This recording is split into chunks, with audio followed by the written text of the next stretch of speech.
deuxième affaire qui a marqué cette semaine sur un peu le même registre concerne le sort qui a été réservé à une plainte qui avait été déposée par une association contre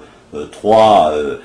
chefs d'État africains, Sassou Nguesso, Bongo et Obiang, donc du Congo, du Gabon et de la Guinée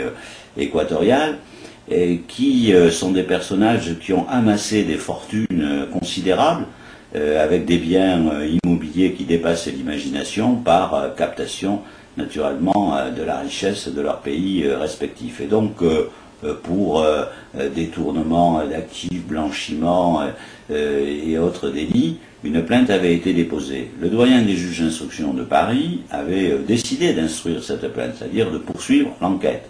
Eh bien, le parquet de Paris a décidé de faire appel de cette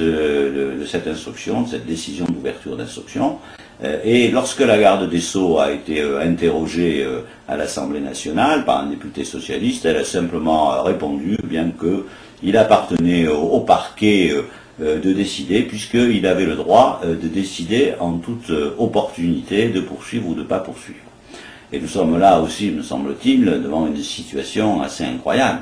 parce que l'opportunité des poursuites du parquet, il me semble qu'elle n'est pas souvent évoquée lorsqu'il s'agit de petites délinquances, mais là, lorsqu'on touche à des gros trafiquants, fût-ce-t-il des chefs d'État africains, alors subitement on redécouvre l'opportunité des poursuites pour essayer de protéger ces personnages de la France-Afrique, comme on dit, et je crois aussi que ce deuxième exemple, il montre bien qu'après la question des médias et de la politique, la question de la justice et donc la question démocratique est posée de plus en plus